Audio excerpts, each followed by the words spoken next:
Hi, everybody. It's Mary Rowe from the Canadian Urban Institute. Really pleased that you're joining us here for City Talk. It's a gorgeous day here in Toronto, and behind me I can hear the construction sounds and backup beepers, which is in some ways a reassuring sound, but it's also a bit bothersome. I appreciate that, so I'm sorry if you're getting lots of background noise. Toronto is the traditional territory of the Mississaugas of the Credit, the Anishinaabe, the Chippewas, the Anishinaabe, the Haudenosaunee, and the Wendat peoples, home to many First Nations, Métis, and Inuit and diverse communities across Turtle Island. We have two treaties here, Treaty 13, the Williams Treaties. We are a national organization, and we have colleagues and partners, many of whom are on this call today, actually, across the country, and each of us coming from different ancestral lands and coming to terms with the legacies of exclusion and the extent to which the way we built communities and the way that we resourced communities had reinforced all sorts of kinds of discrimination. And how are we going to come out of this in a way that confronts that head on and builds cities differently, builds communities differently, taking into account all voices and trying to dismantle some of the patterns that have actually excluded folks. And COVID's made that so clear to everyone, I think, and we can now visibly see it, and it's had tragic consequences. So I was just saying before the broadcast came on that we have an enormous opportunity. We all, I think, feel the weight of that to come out of COVID with cities in a stronger place, in an economically fairer place, in a more equitable place. And here we've got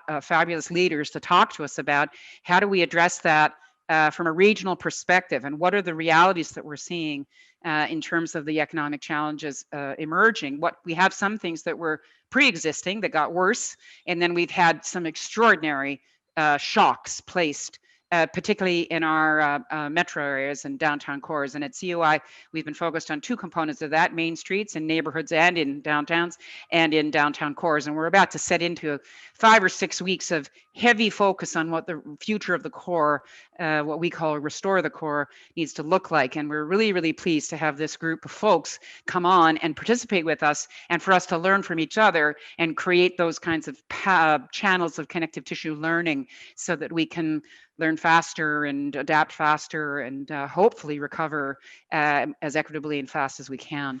So joining us today from one coast to the middle of the country, we didn't quite get to the west coast, is Jen Angel from Develop Nova Scotia, who's in Halifax, Malcolm Bruce, who's the CEO of Edmonton Global in Edmonton, Stéphane Paquet, who is the president and CEO of Montreal International, and Frances Delsol, who, bless her heart, has stepped in at the last minute to because a colleague was unable to make it, and she's the executive director of the Black Business and Professional Association. And I just want to say that the opening pictures, you know, when we had the holding slide up, honestly, you're just a handsome group of people. And and Frances, it looked like you had your hand on a swing or something. Were you sitting on a swing when they took that picture?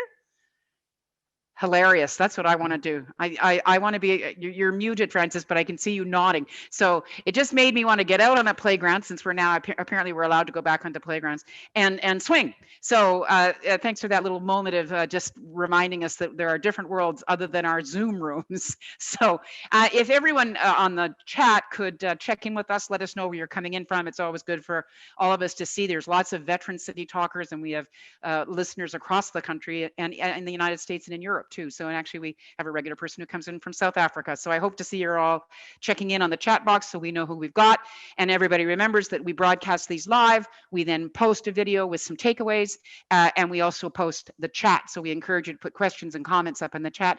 There's always a whole very powerful alternate universe going on over there. But just remember, whatever like Vegas, what goes in the chat actually stays in the chat and is seen by everybody. So terrific to have all of you here, and we're going to start, if we can, with Marcy, who is going to, Marcy Burchfield, who I actually didn't introduce because she's the one to start us off, from the Greater Toronto Board of Trade, Regional Board of Trade, to talk to us about their initiative and just to give us a bit of a grounding of what they've been tackling. And then I'm going to go to the other folks who have similar kinds of challenges in their regions. And Frances, you're the kind of pan-Canada view here in terms of how you see your constituency fitting in to the recovery into each of these plans. Okay, so Marcy, I'm going to go over to you. And again, thanks for joining us, everybody, and welcome to City Talk. Thanks, Marion. Thanks to the Canadian Urban Institute for this partnership with the Toronto Region Board of Trade. An opportunity to speak to our work. I really appreciate it. And the title of the talk is really around charting the path forward for recovery. And I would argue that to chart the best path forward, we need to really address two things. One is a framework for measuring and understanding the dynamics of regional economies, both at the metropolitan scale and the submetropolitan scale. And I'll talk a little bit about what I mean by that. We're really good in Canada at collecting data at the national level, at the provincial level, but at our city region level, particularly economic data, there's lots of gaps. And then secondly, I think to chart the best path forward, we need to really take a good look at the challenges and opportunities in our respective regions pre-pandemic. So in the Toronto region, just before the entire world locked down, we were one of the fastest growing metropolitan regions in North America, a destination choice for immigrants, for tourists, for international students, a huge amount of tech investment. And while all this growth really fueled our booming economy, it also resulted in many challenges that we all know about. Unparalleled congestion, lack of transit access for many residents, and a housing affordability crisis, all of which led to increasing inequality of economic opportunities for all residents. So not all residents had equal access to the best jobs in the region, even though we were booming and growing. And last year, around this time, my unit, the Economic Blueprint Institute, was set out to release this sort of 5-year forward report, a data-driven blueprint, if you will, that would paint the picture of the region's strengths and pain points, and really identify the economic enablers that would support the region's continued growth and our global competitiveness, which also has to address all those issues that I raised. But when the pandemic hit, we were quickly forced to pivot from a blueprint that focused on growth to a playbook that focused on the regional economy. And in that playbook, we introduced a framework for identifying 5 different types of business districts in our region, and a framework that could also be used to measure and to track economic recovery. And so over the last 5 months, and with generous support of the government of Canada, we poured over gigabytes of data, everything from consumer spending data from Moneris to travel pattern data from TELUS, what was the changing travel patterns in our region, occupational analysis that talked about, that identified essential workers and workers who could not work from home, for example. And what that deep dive told us and revealed is that there was a real uneven impact across the 5 business districts that we identified. And I'll give you just a little bit of an example and a kind of flavor of that. With the departure of thousands of workers of daytime workers in our downtown core, 67% of that workforce was able to pivot to work from home. And also with the collapse of the visitor economy, both the business and leisure tourism that happened, that really focused on activities that were happening in our downtown core. In-person consumer spending downtown dropped by 60% from the previous year, and just has never really come back. In contrast, if you look at another business district where activities such as logistics and manufacturing and warehousing, where 62% of the jobs require workers to be on site, and where all those activities were deemed essential in Ontario, in-person consumer spending dropped 50% in April 2020, but rebound sharply, within the next 3 months, and actually surpassed spending from the previous year. And our e-commerce spending in that same district jacked up 30% from the previous year. And at the same time, where all the spending was happening in this district, we also had one of the highest exposures of workers to COVID in that district, next to the healthcare workers in our region. So what our work really showed is that the economic impacts of the pandemic are uneven across the region. Very hyper-local is a great word that Mary used pre-call, and really also spatially differentiated based on the economic activities that are happening in an area, based on the workforce that's there, and based on the physical form that's there. And I think the other point to really speak to, and this really gets to recovery, is each of the districts will require a unique set of strategies for recovery to address pre-pandemic pain points, to adjust accelerated trends because of the pandemic, and then also to address trends that were triggered by the pandemic. So I'll leave it at that in terms of what we're working on, and love to hear from my colleagues across Canada. Thanks, Marcy, and we're appreciative of the leadership that the Board of Trade has taken on this and their partnership in trying to raise these issues. But we also appreciate that it's not just the GTHA that's experiencing this. And as you just suggested, so I want to go to Jen next, because the Halifax Regional Municipality is a particular geography. I mean, Marcy just talked about this, about the spatial nature of this. And I was interested, you sort of signaled that, Marcy, that the conditions depend on the nature of the kind of economic activity that was taking place, but also the built form and the spatial kinds of components of that.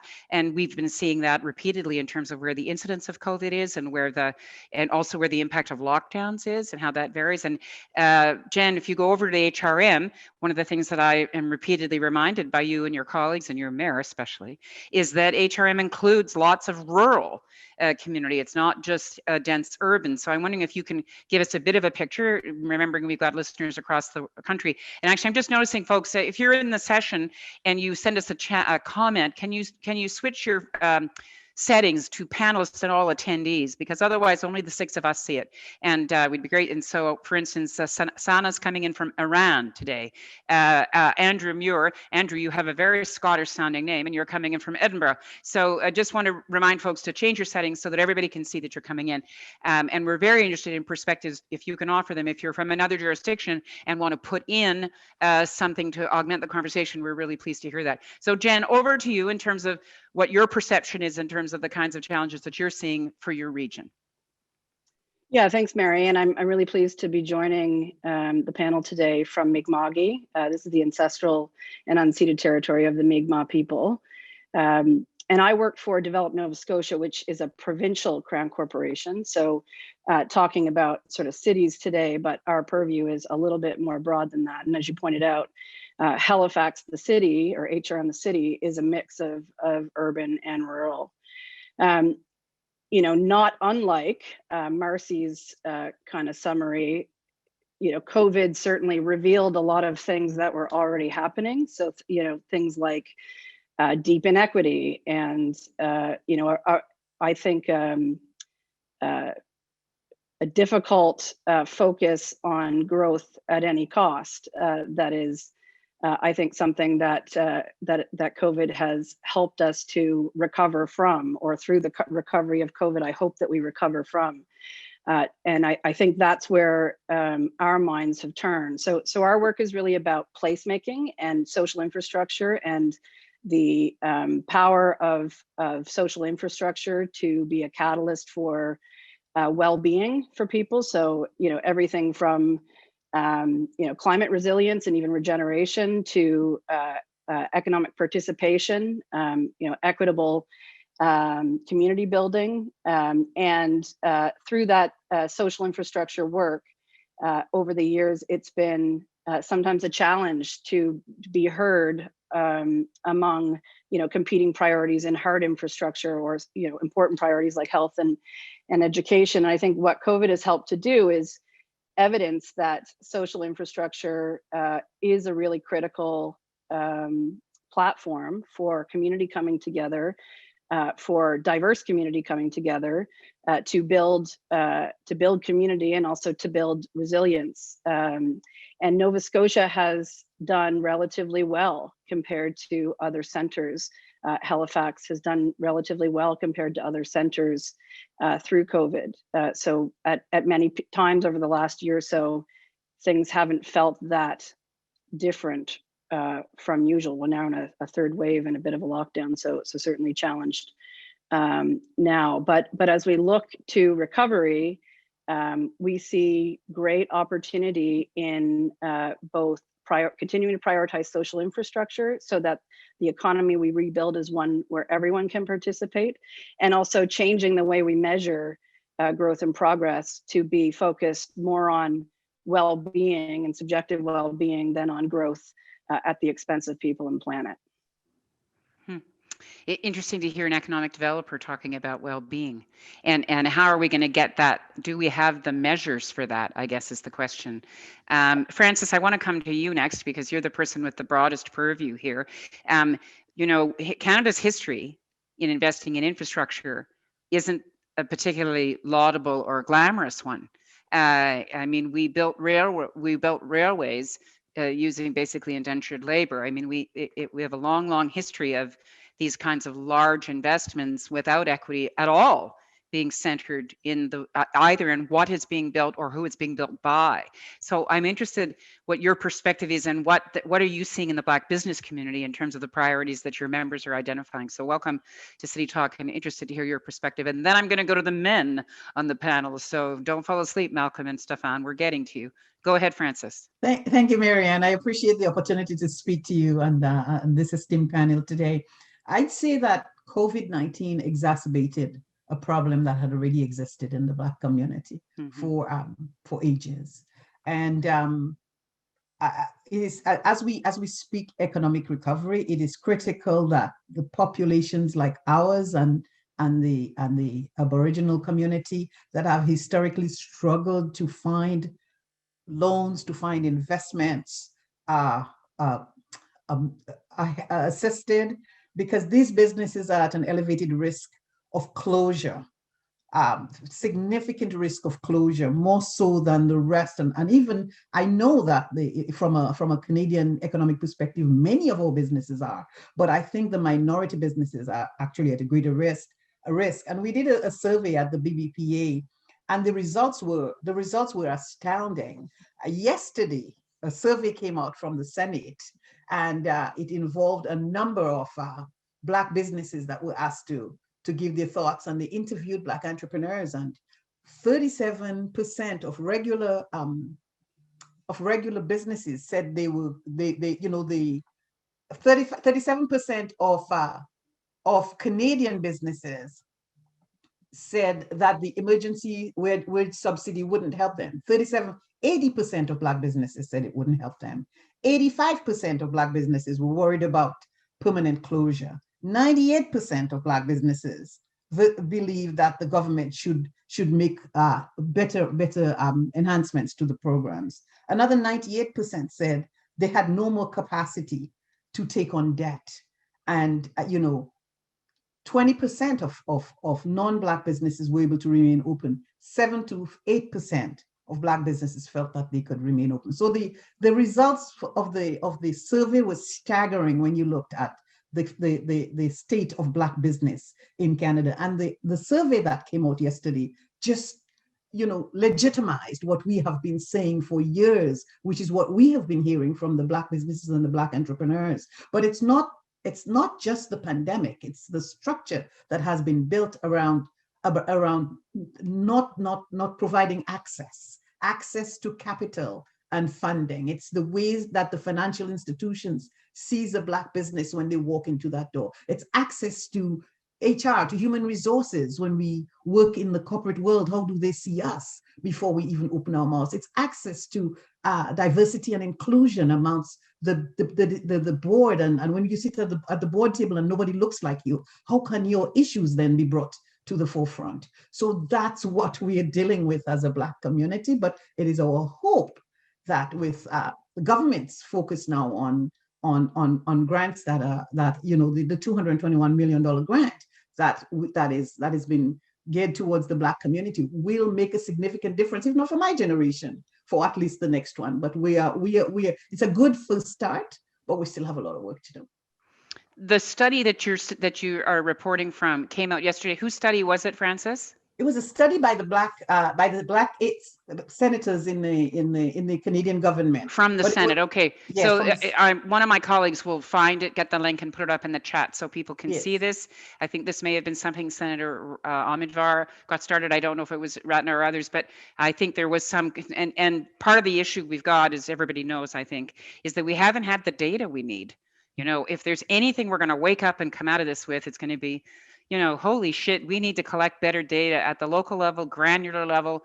We were publishing reports every 100 days about COVID and found it extremely difficult to get race data to show even the racialization of the incidence of the incidence of COVID. And eventually we scraped it off, but it was very, very difficult to find. So I hear you in the data piece. The other thing I thought you were going to talk about, Francis, was procurement, because I know your background is also in procurement, and these are, I guess, we'll circle back to that, because I want to get back to excuse me, Marcy, and talk about what are the tools that you're going to propose based on your regional piece, and then have everybody comment on that so that we start to figure out, well, what's the action list And you just suggested access to credit, access to capital is critical. And then the issues of representation and how do we get decision making and powers that are making decisions better informed so that there are people of color on those boards and participating. I'm going to come to you next, Malcolm, if I may, from Edmonton. I've gotten this far in the broadcast without making a joke about hockey. It's really hard to maintain a Canadian sense of humor when we've got so many parts of the country that are struggling. And so I never want to make light of that. And we always want to acknowledge there are people still on the front lines saving lives. But just saying, and Stéphane, I'll hold the hockey comment to you since you are in Montreal, and we'll have our jabbing then. So Malcolm, over to you in terms of Edmonton and what your perspective is in term. And I also want to hear from the broad group about what role do you think international investment is going to place, because I know that that's part of the writ that Malcolm and Stéphane particularly are focused on. So Malcolm, over to you to give us a picture from Edmonton and how you're sort of prioritizing the recovery and investments you think need to happen. Thanks, Mary, and thanks for the opportunity to be on this panel, because I'm delighted to have you. It's just tremendous. So Edmonton metropolitan region is a bit of a different place. And part of it is we've suffered the same kind of challenges that have been highlighted already from COVID. But the difference was we went into COVID with already a set of challenges that we were dealing with. And I would say to you that this has put us in a little better position when we talk about the recovery, simply because we've had to deal with some real challenges. In 2014, crash of oil, where we're actually giving our energy away for less what we were paying for it, as well as the infrastructure. As you know, Energy East, Northern Gateway, TMX was in question. The challenges of moving product from Western Canada to coastlines for market export have been enormous and haven't gone away. So those two challenges, the crash in energy and the lack of infrastructure to move product, were well before COVID hit. So when COVID hit, it just exacerbated all the challenges. So for those that may not know, the Edmonton metropolitan region have 10.2% unemployment, the second highest unemployment currently today in the country behind Newfoundland. We have the second youngest metropolitan region in the country at 36 years of age. So stickiness of young people is a concern for us. So what this forced the region to do before COVID was figure out how we were going to become more globally competitive as a region and stop competing locally, because we were no longer able to compete locally to create the outcomes we wanted. So Edmonton Global was created from a regional perspective to look at global investment and global competitiveness. So when COVID hit, we said, do we still have this right? Are we still able to track into the direction that we wanted to in the sectors that we think we have some real strength and some value proposition we could take to a global marketplace? And the answer was yes. So we didn't really need to change many things when COVID hit, because we were already starting to diversify our economy and get off the dependency to a large degree of the oil and gas sector. So for example, I'll give you one sector that we're looking at is food and agriculture. And if you look at Ontario, their farm sales to value add is 3 to 1. So $3 of value add for every $1 farm sale. British Columbia, it's 3 to 1. In Alberta, it's 1 to 1. And you figure the prairie provinces are the breadbasket of Canada in terms of its production and its amount of arable land for farming. And yet, by and large, we're at 1 to 1 or less than 1 to 1 in terms of farm sales and value add. So we are not taking full advantage in diversifying the economy and some of the strengths we have. The other one is where the emerging technologies are. So if you think about artificial intelligence, you don't think about Edmonton necessarily, but it's one of the 3 major centers in Canada for artificial intelligence. The University of Alberta is ranked number 3 globally for artificial intelligence. And then you figure out how do you take that IP and turn it into GDP, was a phrase that somebody quoted to me once, and I thought it was fantastic. So really, when it comes to the Edmonton metropolitan region, we went into COVID with a plan. COVID has obviously impacted in many sectors, but we're coming out of COVID with the same plan, with the approach, because we needed to do that before COVID even hit. So I'm actually pretty buoyed by the opportunities and the diversification that we're going to see coming out of COVID. And I really do believe that some of the emerging trends, whether it be hydrogen, whether it be artificial intelligence, whether it be digitization or food and ag tech and food tech, are going to be where we see it. And the interest from international investors is there. But I will caveat, we just did a big market work with Japan, for example. And when asked about what were their top 3 things that we should consider about Japan being a feeder market for our hydrogen, the second point was BC and Alberta need to work better together to get product to market. So the Japanese are telling us that, we like your product, we just can't get it from you because you can't seem to get it to market. So I think the realities are infrastructure remain a challenge for us, as well as the investor perception, and especially the energy projects or commodity projects from Canada. Yeah, I mean, it's a bit of a slap, eh? When another jurisdiction says, if you guys would just get your act together over there. Malcolm, thanks for that. We have a program at CUI called CUI Local, or CUIX, like as of TEDx, except CUI Local. We spend a week at a time in a city, and if we haven't come to your city, you should email us because we'd love to come. And we spend a week and we learn like crazy, and we have gazillions of meetings, and it's part of our mandate to try to uncover what's really working and what's particular to cities and city regions so that we can share that across the country. And we, in the late last year, we were in both Edmonton and Calgary, where we wanted to start because we wanted to make this point that Malcolm has just spoken to, which is that there are things manifesting in those 2 cities and that are in a province that aren't often seen to be progressive, shall we say, or on the cutting edge of new technologies, or all the kinds of things that you just described. And we were really excited by the dynamism and the vibrancy that we saw in Edmonton and around AI and around hydrogen and all the pursuits and the cultural community.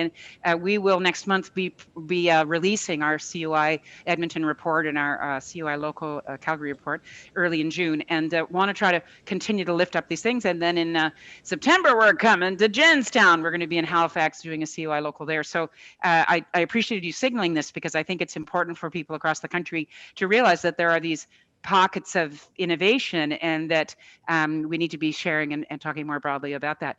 Stéphane, let's come to you next. I always sort of joke on all the convening we do across the country with people from across the country on different topics. Yesterday, we have something called the Municipal Working Group on Housing and Homelessness, and it, depending on the week, people have envy for one of the cities. Oh, I wish we were Edmonton, or I wish we were, and often they say they wish they were Montreal. So even though we are pitted in a generational challenge once again between the Toronto Maple Leafs and the Montreal Canadiens. Don't talk to me about it. Oh yes, okay. Can you talk to us about the leadership that Montreal has been providing, because your mayor has been really out there in terms of championing what economic recovery needed to look like, how you need the downtown particularly to come back, and you've been working in tandem with your province in a way that I think is enviable for lots of us. And so I'm curious what your perspective is in terms of how you're going to prioritize, what are the bumps you're running up against, and then I'm going to come back to the group and we're going to tackle some of these specific things that each of you have raised. So Stéphane, just give us a little picture out of Montreal, could you?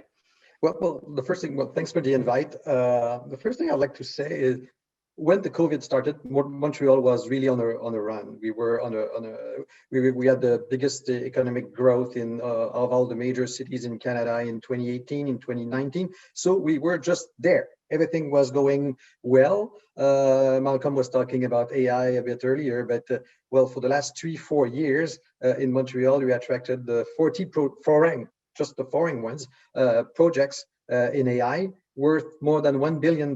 So that was new money that was not there prior to when AI became something that we could make money out of it, but not just something academic.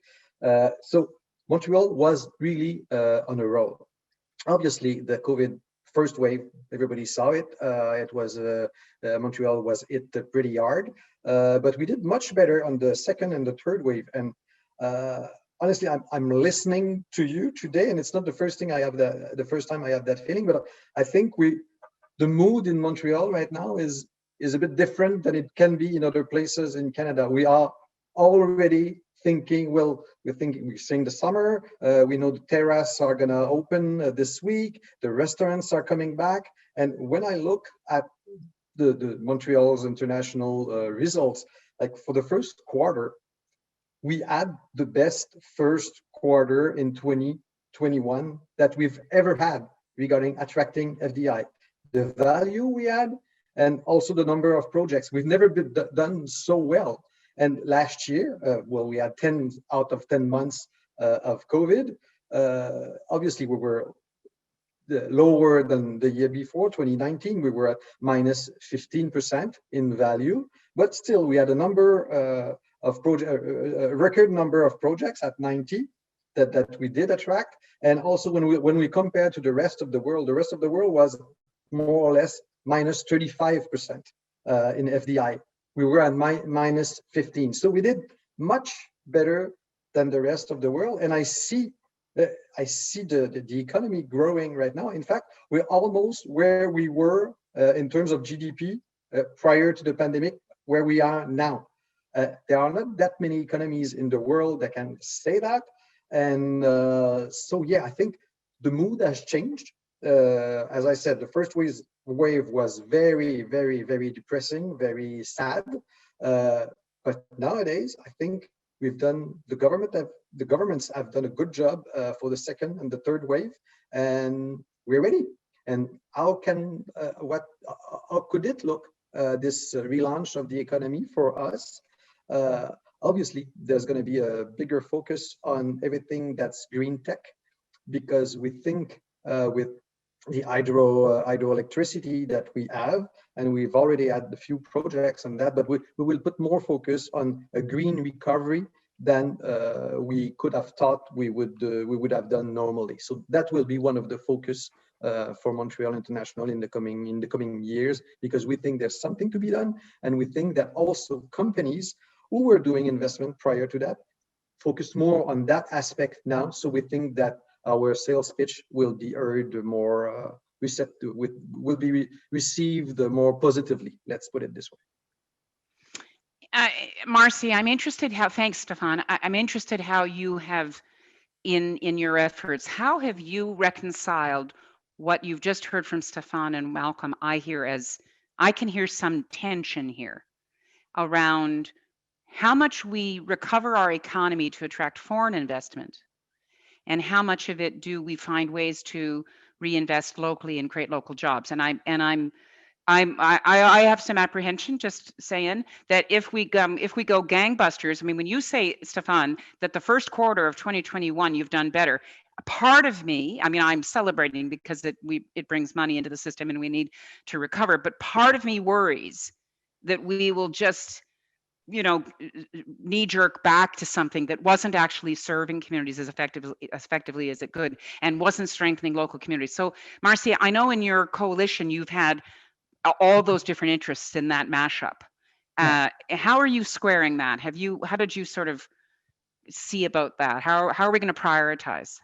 So, I mean, I think Toronto is a similar story in terms of you see it in the Toronto Star, every day. Like we're actually also attracting all of these new tech companies, Reddit, DoorDash. Like all these companies are still, the tech boom is still continuing here. And if you look at economists like Eric Moretti, who says that for every kind of knowledge economy job, you have 7 service economy jobs. So it actually does that tech investment, and much of which is foreign direct investment. You do spark local jobs and local entrepreneurs and local businesses. And that, I spoke off the top about, just how important the visitor economy was to our downtown core in Toronto, both from bringing in tech, the biggest North American tech conference in Collision, just pre-pandemic, which again sparks lots of opportunity for jobs, for businesses and jobs here. But I think, Mary, partly what you're speaking to is this need to integrate, economic development opportunities with city building and community building. And I think, that's where we have this opportunity post-pandemic to think about that more carefully, because for those 7 service jobs, those people need to live somewhere. Those people can't just live in the periphery or drive till they qualify for a mortgage. We have to think about how we have housing, how we have, transit accessibility to jobs within our larger metropolitan regions, and not just our downtowns. So I think it is around taking this opportunity and to really examine what were our pain points pre-pandemic that we need to address, as part of this recovery. And certainly, in many of our cities, including Montreal, and cities across Canada, housing affordability is one of them. And that has not changed in the pandemic. The pandemic, we see housing prices still booming, right? So what do we need to do to house the people who are fulfilling some of these jobs, as So we continue. Yeah, so I want to pursue that with you because I think part of that is my bias. You're singing my song. I mean, I think we need to create more complete neighborhoods and more complete districts in the cities so that you have more of a variety. For instance, if we had more residential and more housing mix in downtowns and we had seen work from home become, as you said, I think you had 70% of the population was able to adopt work from home.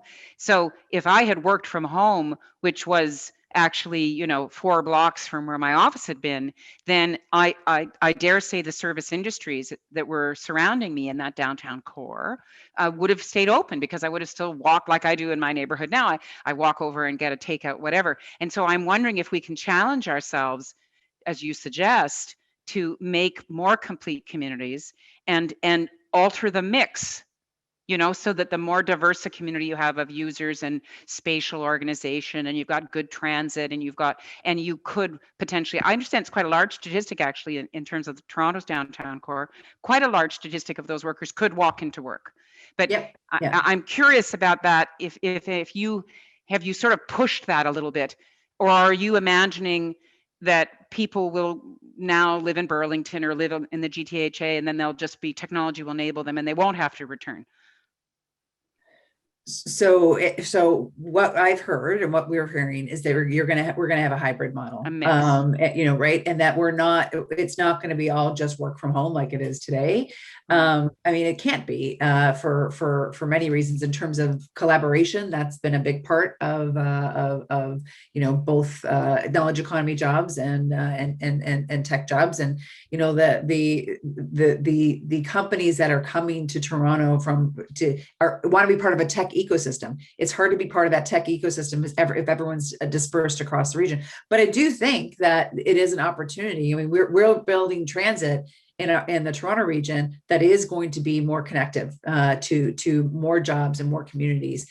But there's a lot more to it than just these kind of large, corridors. It is that local connection. Mm-hmm. And again, it is around how do we share in this economic success that some of our cities are having amongst businesses, local businesses in our communities, because it wasn't just those people who were working and living downtown that were frequenting those businesses. It was the international travelers that we brought into our cities, right? It was the international business travelers. It was the international leisure travelers. It was other parts of Canada who would come to visit. So that's part of why we had this boom in our downtown, from our services jobs to our restaurants and all that. Was not just for people who work there, but also for people who are visiting in our economy. And that visitor economy is huge to our cities in Canada. I'm interested, though, as you guys go forward in the roles that you play, do you just kind of want to go back to what we had? Oh, well, we needed this and we needed that. Or are you going to prioritize a little differently? Malcolm, you're shaking your head. Are you going to, what are you thinking? I mean, the reality is we're not going back to the way we were. And if you think you are, I think you're wrong. I mean, the trends are, digitization is the way of the future. So if you're in any kind of supply chain and you're not digitizing, you're not going to be part of that supply chain. The reality is you're going to see a lot more resiliency be built into supply chains, which means that you're not going to have just-in-time delivery. You're going to actually have redundancy in supply chains to be able to make it all work. It's not to say products and things like that aren't going to be built, but you're still going to have these trends that are continuing. And if I may highlight one other thing that's important. Stéphane and I are both members of the Consider Canada City Alliance, which represents the 12 largest metro regions in the country. 85% of all foreign direct investment that comes into Canada comes into these 12 communities. So when you talk about other communities in Canada, there's largely inherent or innate growth that occurs from the small startup through the scale up and the businesses. But the vast majority of foreign direct investment is coming into 12 economies in this country. And so when you talk about the differences in regionalism, things like that, so Edmonton is the 5th largest economy in Canada. it gets a chunk of FDI.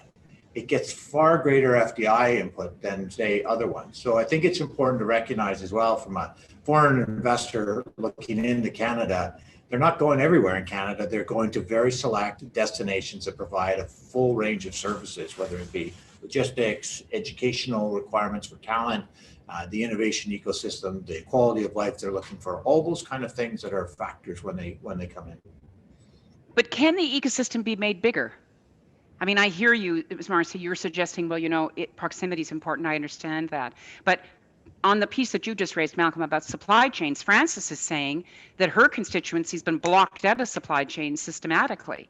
So are there going to be ways, for instance, for the federal government, they did put something in the federal budget about Black business investment, is procurement part of the answer to guide this investment in a certain kind of way? That would be the first question I would ask. And then the second thing that's coming up in the chat is the role of the infrastructure assessment that the federal government is taking.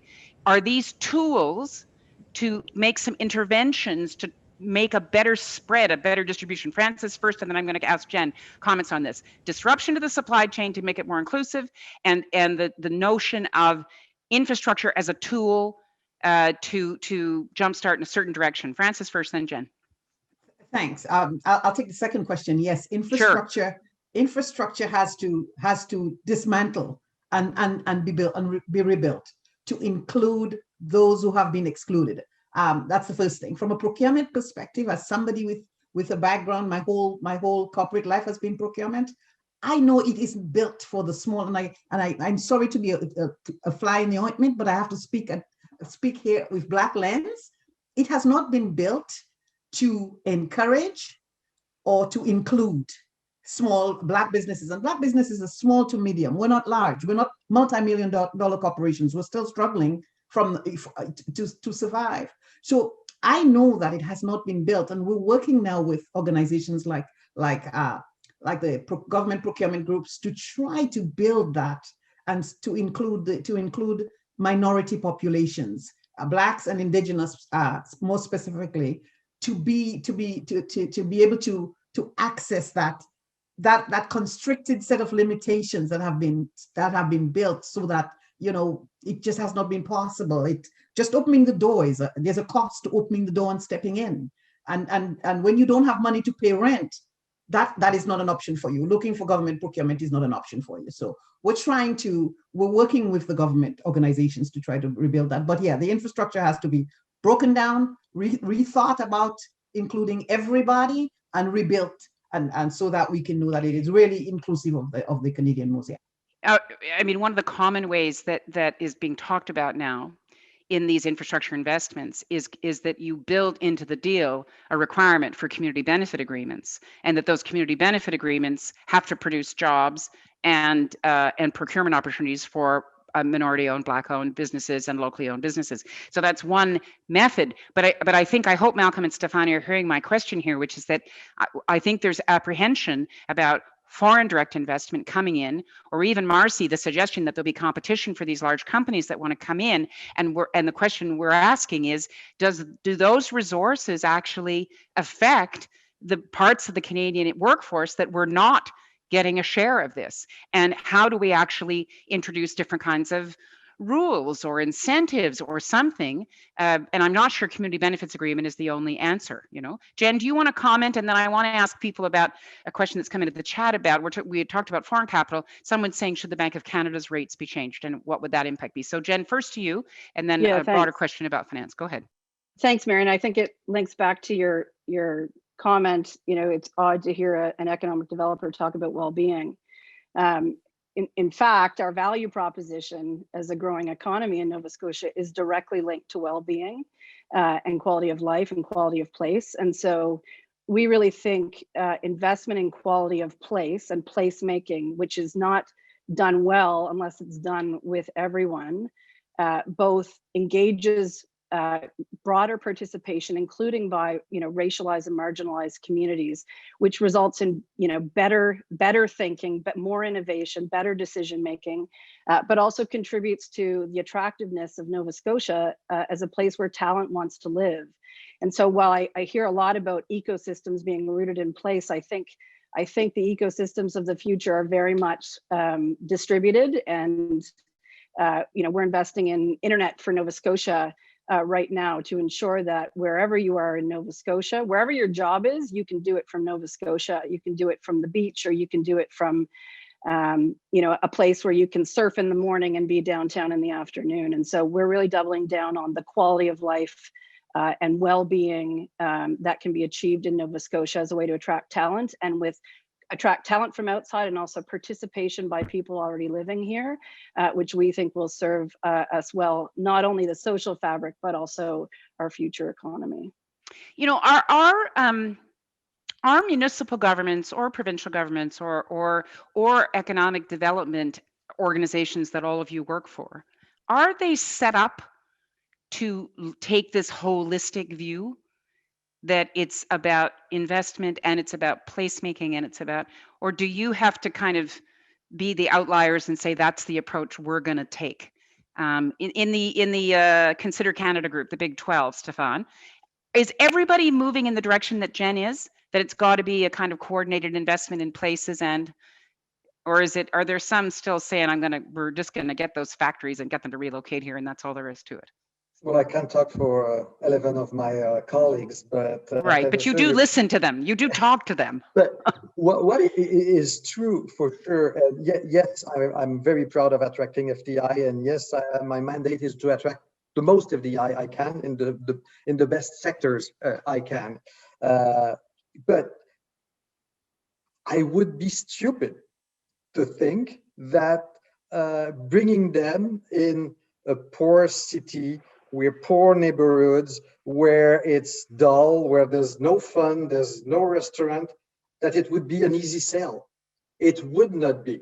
So if I want to be successful in attracting FDI, I need to have an interesting city. And an interesting city is a city where people can live, can work, can play, they can have fun.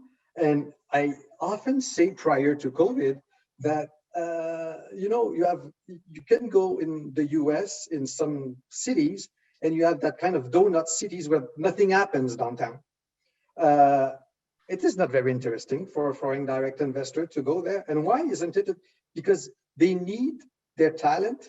Because why do they choose Montreal? Why do they choose Toronto? Why do they choose Edmonton? Well, they are the markets sometimes, the costs sometimes, but also most of the time, the major factor is talent.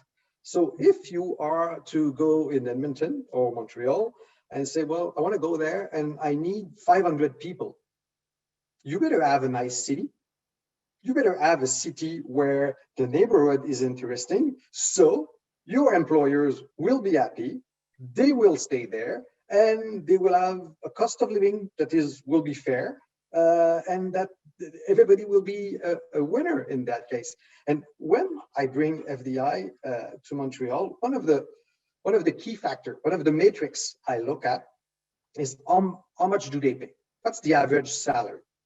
The average salary in Quebec is still a bit lower than it is in the rest of Canada. But last year, the figure was 84,000 per employee. So 84. What does that mean? It means these employees are paid better than the rest of the average salary in Greater Montreal area.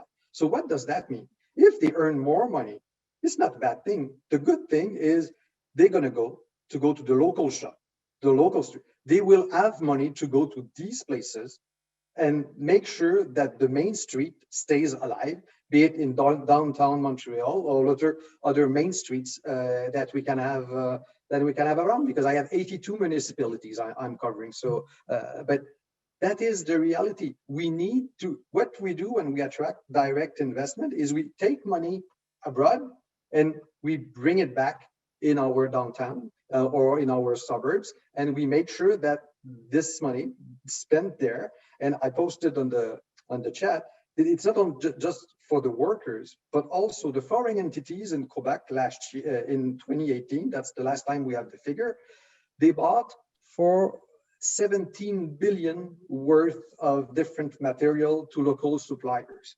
When I saw the figures, what does that mean, 17 billion? Well, it's more than all the sales that Hydro-Quebec the power that they sell to the US, to the Quebec market, to the Ontario market, that's more, because that's 14 billion. So it gives you an idea that, and I'm not saying that everything must be foreign, that's not what I'm saying, but in an ecosystem that's alive, where innovation is being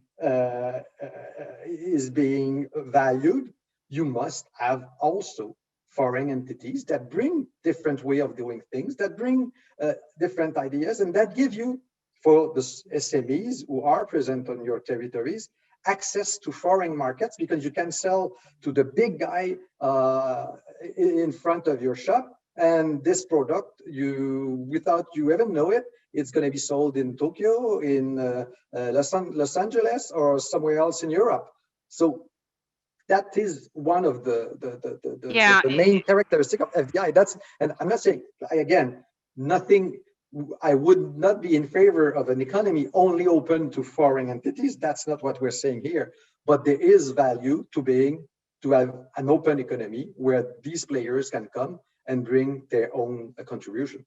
I mean, this is the dilemma that that I appreciate is before us here, and it's not an either or. And this is a bit of a trope in Canadian economic life, which is way above my pay grade to kind of weigh into. But just identifying a question. Tracy Snook is on the call from the region of Waterloo, and she's raising questions about, what would smaller, mid-sized cities, she's in Kitchener, could the experience be different? And I'm interested, Mars, when you were doing the work, and even just thinking about things as a region. I'm old enough to remember when we didn't actually think of things like a region, and now we recognize that. Do you see, Marcy, in your work, is there a particular opportunity for mid-sized communities? I'm going to blunt my mic because they're now chipping this tree they're bringing down next to me.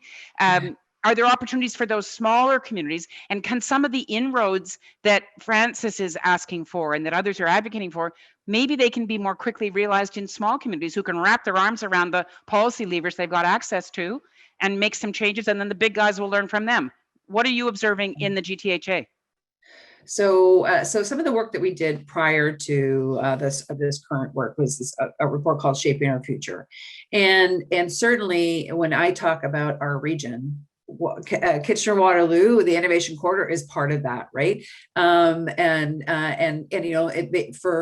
the business community in this region, we've been advocating for two-way all-day commuter go service for years, because we know that a better connectivity between the Kitchener-Waterloo, the innovation ecosystem that's happening there, all the grads that are coming out of the University of Waterloo, all the businesses that are started in that area, having them have access to capital in downtown Toronto, and the venture capital that's there is very important, and vice versa.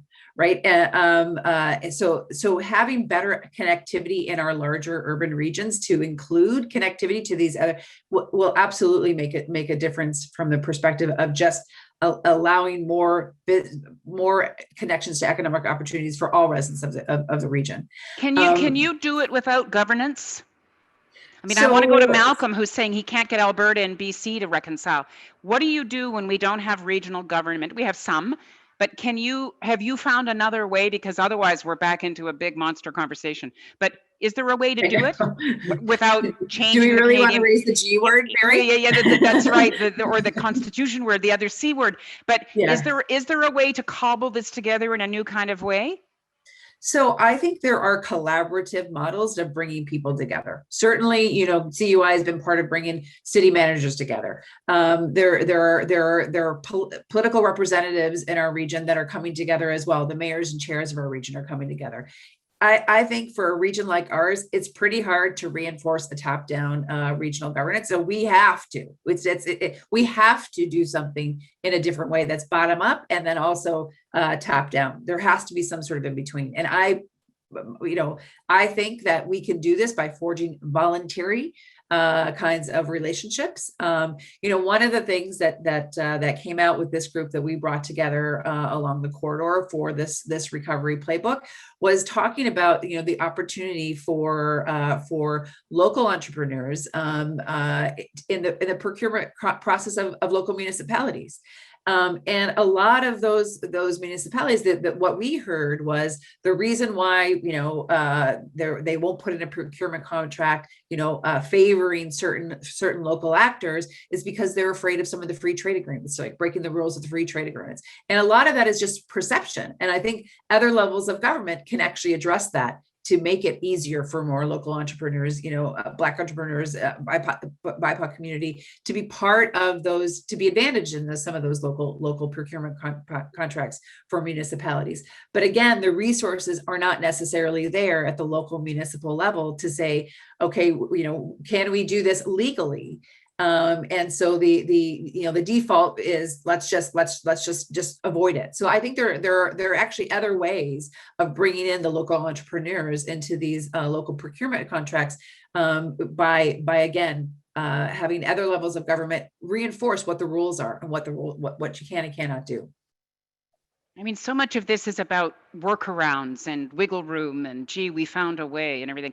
We're in the home stretch here, folks. So what I'm going to suggest, I'm going to go around one more time and just ask if there's a particular watchword that you're going to focus on as we start to implement these recovery plans, which are just around the corner, she says, hopefully, recognizing parts of the country not quite so there, but we're all getting there in different stages. Let me go to you, Francis, first.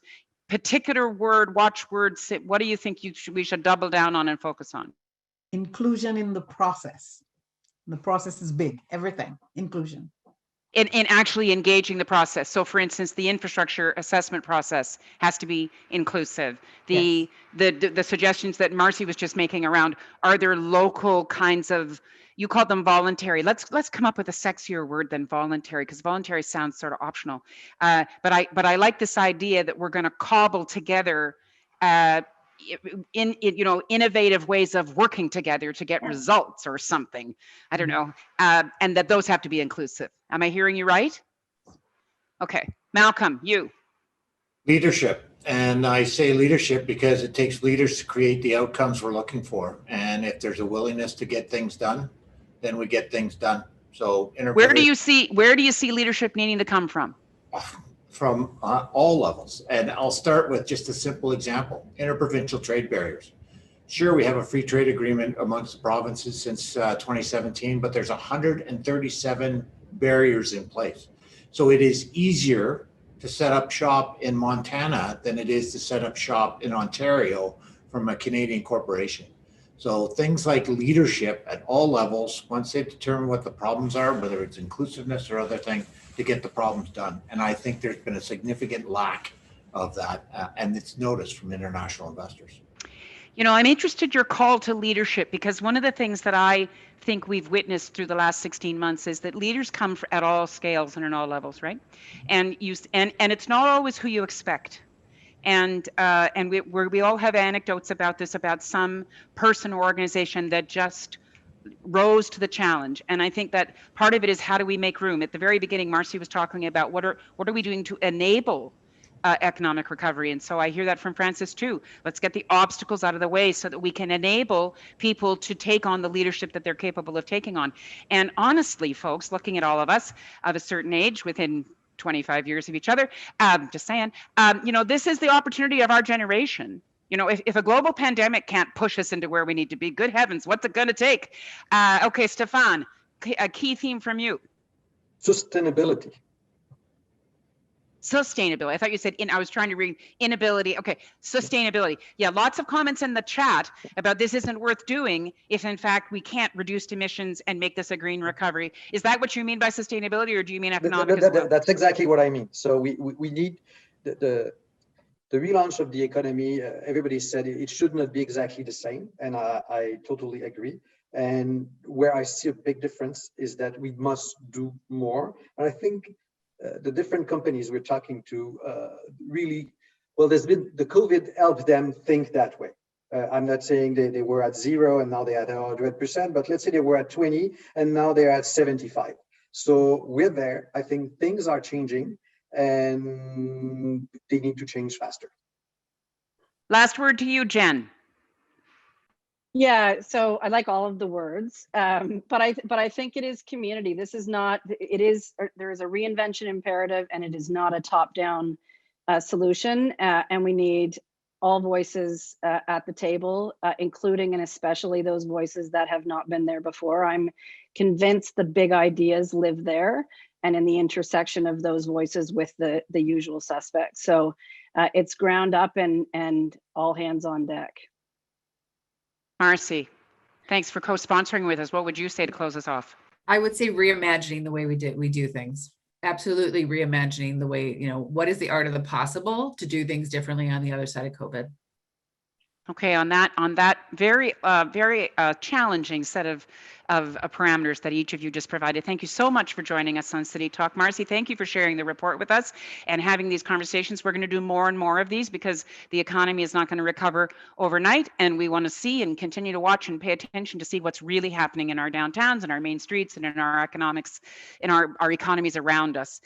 Next week on the 3rd of June, we're doing beginning a session around Indigenous issues and indigenizing cities with Douglas Cardinal. You'll see in the chat box, they'll give you links to that. We hope you'll join us. He's an esteemed architect. He's had a long career and brings a particular perspective, which is important for all of us to be aware of. So I want to thank you for that. We know that as placemaking, what Jen mentioned, CUI continues to work with Community Foundations of Canada on the Healthy Communities Initiative, which is placemaking and linking placemaking to economic development and the health of communities. And we hope that you're tuning into those mobilization sessions that we're coordinating with a number of partners across the country. Thanks so much for joining us. Malcolm, great to see you in Edmonton. Francis, lovely to meet you. I'm glad we finally did. Stéphane, Jen, and Marcy. And we look forward to the next conversation because these are just the beginning. It is in the end. Talk to you soon. Take care. Thank you. Bye-bye.